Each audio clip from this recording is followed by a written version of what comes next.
주제표 우리 감사 캠핑 같이 하겠습니다.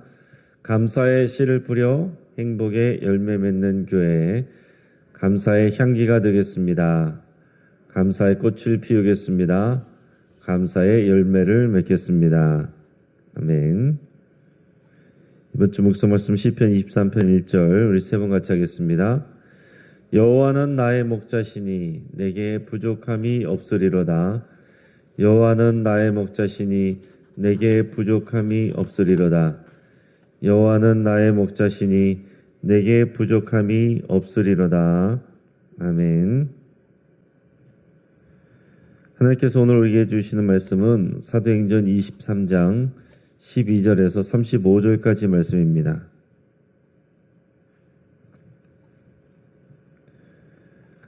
사도행전 23장 12절부터 35절까지 말씀을 교독하겠습니다. 자, 오늘 본문을 통해서 의의 도구가 되라 라는 제목으로 우리 은혜를 같이 나누겠습니다. 여러분, 약 10년 전에 집으로 가는 길이란 제목의 영화가 있었습니다. 자, 이것은 실화를 바탕으로 만들어진 작품인데요. 지난 2004년 10월에 당시 34살의 주부 장미정 씨가 평소에 알고 지내던 이 남편의 지인에게 금강원석이 담겨있는 가방 2개를 프랑스까지 운반해주면 400만 원을 주겠다고 이렇게 제의했습니다. 어렸던 집안 형편 때문에 그녀는 아이를 지인에게 잠깐 맡겨놓고 그 가방 2개를 들고 이제 프랑스에 입국을 했습니다. 근데 공항 검색대에서 걸린 그 가방에는 금강원석이 아니라 마약이 담겨 있었습니다. 그래서 그녀는 이 프랑스에서 마약 소지 및 운반에 관한 혐의로 현장에서 바로 체포돼서 또 외딴 섬에 위치한 교도소에 투옥이 되어버렸습니다. 그 이후로 2년 만에 간신히 이제 집으로 돌아오게 됐습니다. 이것이 그때 크게 이제 화제가 됐었는데, 그녀를 속인 사람이 나쁜 사람이죠. 그러나 그녀도 죄에서 완전히 자유로울 수는 없습니다. 여러분, 중국 같은 경우에는 이유를 불문하고 마약을 운반한 사실이 적발되면 외국인이어도 무조건 사형시킵니다. 그러니까 그녀는 본의 아니게 불의한 일에 연관이 되었다 하는 것입니다. 자, 바울은 로마서에서 이런 말씀을 합니다. 우리의 지체를 불의의 도구로 드리지 말고 의의 도구로 드리라. 로마서 6장 13절 말씀입니다. 또한 너희 지체를 불의의 무기로 죄에게 내주지 말고 오직 너희 자신을 죽은 자 가운데서 다시 살아난 자같이 하나님께 드리며 너희 지체를 의의 무기로 하나님께 드리라. 아멘. 여러분, 우리가 적극적으로 주님 손에 붙들려서 우리의 삶을 의의 도구로 드리지 않으면 나도 모르는 사이에 우리가 불의의 도구로 사용될 수가 있습니다. 자신도 모른 채 불의의 도구로 사용되는 것보다 성령님에 이끌려서 자발적으로 우리가 의의 도구로 쓰임받는 것이 우리가 살아야 될 그런 모습입니다. 평상시에는 다들 좋은 사람 같아도 복음 앞에서 또 복음을 전할 때는 누가 불의의 도구로 쓰임받는지 의의 도구로 쓰임받는지 이제 결정이 되고 갈라지게 됩니다. 자, 사도행전 30년 동안 사도 바울은 철저하게 의의 도구로 쓰임을 받았습니다. 자, 반대로 대제사장과 많은 유대인들은 불의의 도구로 쓰임을 받았습니다. 자, 로마 천부장이 사도 바울을 데리고서 이 안토니아 요새 영내로 데리고 들어가는 바람에 이 사도 바울을 정죄하고 죽이려고 했던 유대인들이 화가 났습니다. 그래서 그들은 반드시 바울을 죽이겠다는 이런 목표를 세우고 또 조직적으로 준비를 합니다. 자, 12절에서 15절까지 말씀을 우리 같이 읽겠습니다. 날이 새매 유대인들이 당을 지어 맹세하되 바울을 죽이기 전에는 먹지도 아니하고 마시지도 아니하겠다 하고 이같이 동맹한 자가 40여 명이더라.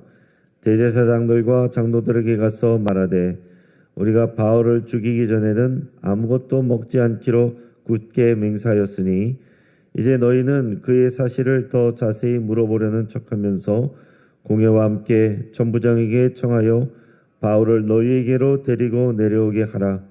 우리는 그가 가까이 오기 전에 죽이기로 준비하였노라 하더니 아멘. 자, 날이 새게 되니까 바울을 심판하려고 했던 유대인들이 당을 지어서 맹세를 했습니다. 우리가 바울을 죽이기 전에는 먹지도 아니하고 마시지도 아니하겠다. 이렇게 당을 지어서 작정을 한 사람, 동맹한 사람들이 40여 명이나 됐다라고 그랬습니다. 일종의 자경단을 만든 거예요. 그리고 그들이 계략을 짜기를 이 바울에 대하여서 더 자세한 조사가 필요하니 로마 천부장에게 청하여 바울을 데려오도록 부탁하자. 그걸 이제 대제사장과 장로들에게 요청을 했습니다. 그러면은 자경단이 숨어 있다가 내려오는 길에 바울이 내려올 때 죽이자, 살해하자, 이거를 다 모의를 한 겁니다. 여러분 생각해 보시기 바랍니다. 그들은 모두 한 통속이 되어 있습니다. 저마다 저들은 하나님을 위한 열정이라고 생각했을 겁니다. 그러나 실제로는 이 유대인들이 의의 도구로 쓰임받은 것이 아니라 사탄 마귀에게 붙들려서 불의의 도구로 사용되고 있는 것입니다. 여러분 우리도 언제든지 그럴 수가 있는 거예요. 옳은 일이라고 생각하고 하나님과 교회를 위한 일이라고 생각하면서 한 일이 그것이 결국은 의의 도구가 아니라 불의의 도구로 우리가 쓰임받을 수 있다라는 사실입니다. 여러분 우리의 직분이나 우리의 경력이나 우리의 열정이 의의 도구로 쓰임받는 것을 보장하는 것은 아닙니다. 주의 말씀과 주의 뜻이 무엇인지 분별하고 우리 직분과 경력과 열정과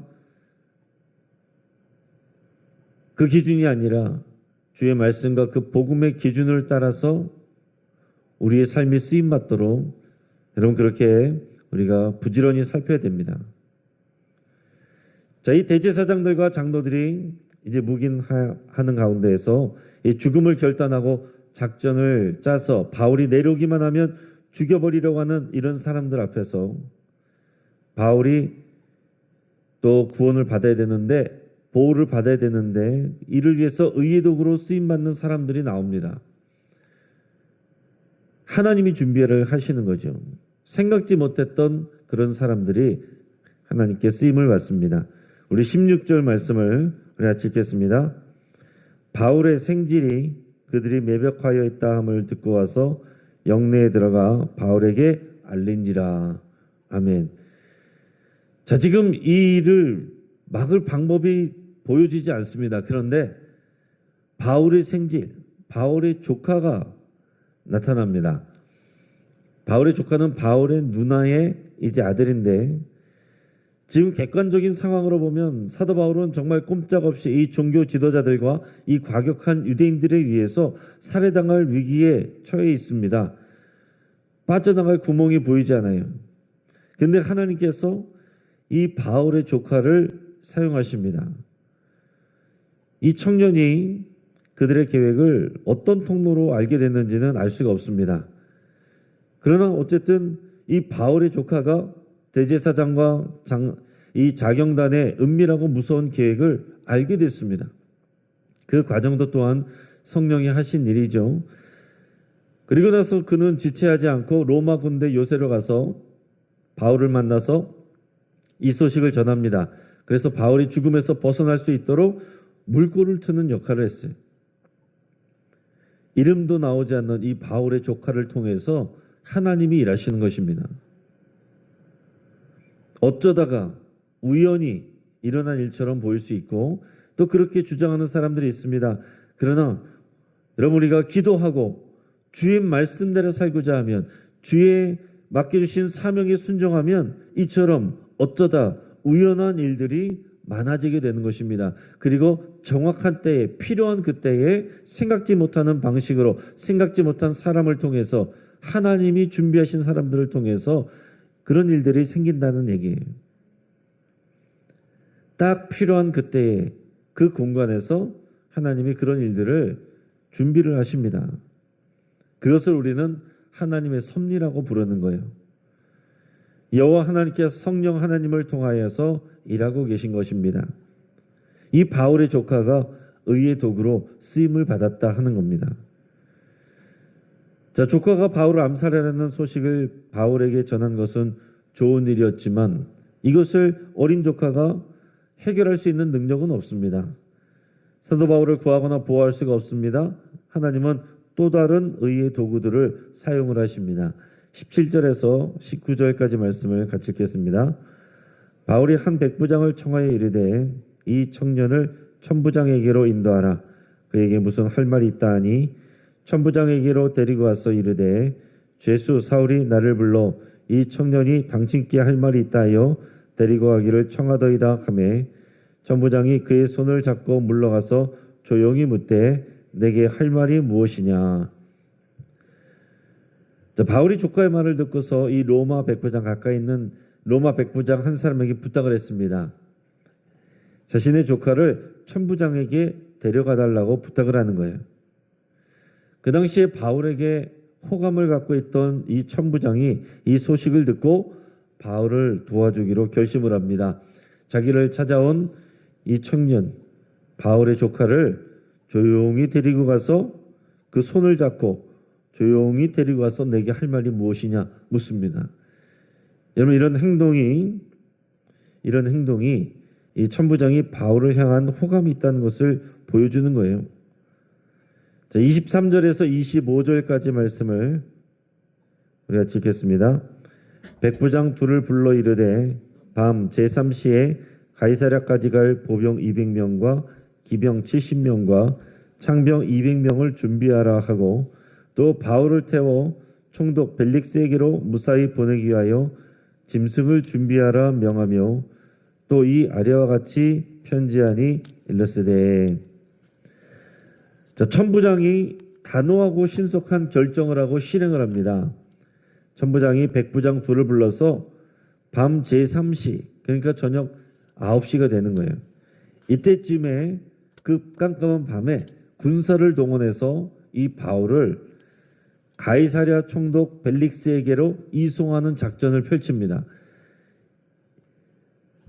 자경단 40명이 지금 죽이려고 준비하고 있다는 얘기를 들었기 때문에 이 바울 한 사람을 보호하고 그를 안전하게 이동하기 위해서 천부장이 한 일은 보병 200명, 기병 70명, 창병 200명을 준비하게 합니다.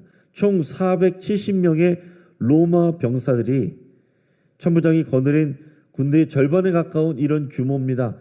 그런 470명의 로마 군대를 동원을 해서 이 사도 바울을 안전한 곳, 여기보다 예루살렘보다 더 안전한 가이사랴 빌립보 지역으로 속히 그 밤에 신속하게 비밀 작전으로 보내는 겁니다. 그러면서 이를 위해서 부하들에게 신속히 말들을 준비하도록 하고 자기 자신은 이 총독 벨릭스에게 보낼 편지를 또 씁니다. 오늘 성경에 보면 천부장의 이름이 드디어 나오는데 글라우디오 루시아라고 하는 이름이 그 편지에서 그렇게 씁니다. 26절에 보면 글라우디오 루시아는 총독 벨릭스가 가깝게 문안하나이다. 그러면서 이 사도 바울을 보내는 이유를 거기다 이제 자세하게 했습니다. 그 편지를 보면요, 바울이 유대인이란 말을 일부러 쓰지 않습니다. 로마 시민이라는 것을 강조를 하고 있어요.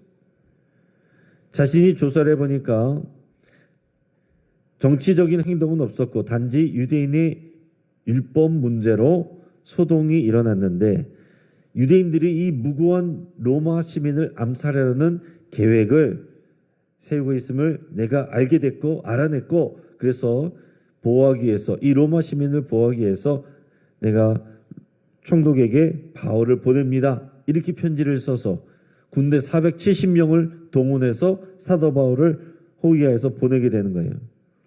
그래서 그날 밤에 바울은 로마 군대 470명의 호위를 받으며 안전하게 유대인들의 암살 계획 장소를 빠져나가게 됩니다. 여러분 놀랍지 않습니까? 하나님께서는 하나님의 종을 보호하시기 위해서 로마 군대도 사용하시는 거예요. 저도 보면 죄수의 신분으로 그렇게 묶여 있었지만 하나님께서 보호하고 계셨고, 또 이런 로마 군대를 사용해서 무려 470명의 이런 군대를 동원해서 안전하게 보호하고 계신다는 겁니다. 여기서 보면 천부장이 하나님에 대한 믿음이 있거나 특별히 선한 사람은 아닌 것 같습니다. 그럼에도 불구하고 천부장은 바울을 도와줬습니다. 그는 자신의 이익을 위해서 이 일을 했을 수 있어요. 그러나 하나님께서 그런 천부장을 들어 사용하셨다 하는 것입니다. 여러분 이제 말씀을 정리합니다. 여러분 우리의 삶은 의의 도구로 쓰일 수도 있고 불의의 도구로 쓰일 수도 있습니다. 가장 안 좋은 것은 우리가 잘하는 줄 알고 하나님을 위하는 일인 줄 알고 교회를 위하는 일인 줄 알고 하나님을 방해하고 선교를 방해하는 일을 할 수 있다 하는 것입니다. 그게 두려운 일인 거예요. 이 대제사장들과 장로들과 그 유대인들의 열정은 하나님을 반역하는, 하나님을 대항하는, 대적하는 불의의 도구로 쓰임받은 것입니다. 그러나 어떤 사람은 하나님이 정확하게 준비하셔서 놀라운 방법으로 의의 도구로 사용을 하십니다. 자, 바울을 죽이기 전에는 먹지도 마시지도 않겠다고 결단한 사람들이 40명이 넘었다라고 그랬습니다. 그들은 대제사장과 장로들과 함께 암살 계획을 짰습니다. 그들은 전혀 하나님의 일이나 하나님의 뜻과 이런 복음에 알지도 못하고 관심도 없습니다. 그들은 사실 사탄에게 불의의 도구로 쓰임받고 있는 겁니다. 그런데 하나님은 그 순간에 바울의 조카와 천부장을 준비하셔서 바울을 보호하십니다. 뿐만 아니라 로마 군대 470명을 동원해서 안전하게 총독 관저까지 피신시킵니다. 이름도 모르는 이 바울의 조카와 그리고 이 천부장, 생각지 못했던 이 로마 천부장까지도 다 의의 도구로 쓰임을 받았습니다. 사랑하는 여러분, 우리가 어떤 일이든지 어떠한 장소이든지 주의 뜻을 분별하시기를 축복합니다. 그리고 우리의 지체를 의의 도구로 내어주시길 바랍니다. 주의 손에 붙들리시기를 바랍니다. 여러분 우리의 인생은 영원하지 않습니다. 우리가 쓰임받을 수 있을 때 의의 도구로 여러분의 지체를 드리시기를 주의 이름으로 축복합니다. 같이 한번 기도하겠습니다. 말씀을 붙잡고 함께 기도할 때 나로 인해서 누군가 상처받고 누군가 시험에 들고 또 일이 그르치게 되었다면 여러분 회개할 수 있길 바랍니다. 성령 하나님께서 기억나게 하시고 또 회개케 하시면 그것을 주님 앞에 고백하시길 바랍니다. 사도 바울 또 그의 조카 또 천부장과 같이 우리도 의의 도구로 쓰임받기를 위해서 여러분 결단하며 기도할 수 있길 바랍니다. 오늘 우리가 의의 도구로 쓰임받기 위해서 실천할 것이 무엇인지 생각하시고 성령이 생각나게 하시는 그 일과 사람이 있다면 그 일을 여러분 실행하시기를 결단하시고 기도하시기 바랍니다. 환우들을 위해서 기도하시고 여러분들의 건강을 위해서 기도하시며 오늘 금요 기도에 오늘 성령의 충만한 능력과 은혜가 부어지기를 위해서 기도하시고 우리 선교를 위해서 기도할 때에 우리 베트남의 안성호 선교사님, 모리타니아 권경숙 선교사님, 우간다의 김무열 선교사님, 미국 원주민 사역 이영호 선교사님, 인도네시아 윤영호 선교사님, 프랑스의 이기정 선교사님, 태국의 신재희 선교사님, 남아프리카 공화국의 이민모 선교사님, 러시아의 박철주 선교사님, 또한 발레프 안드레이 목사님까지 우리 선교하는 분들을 위해서 같이 한번 기도하겠습니다. 이 시간 주여 한번 부르짖고 합심해서 함께 기도하겠습니다. 주여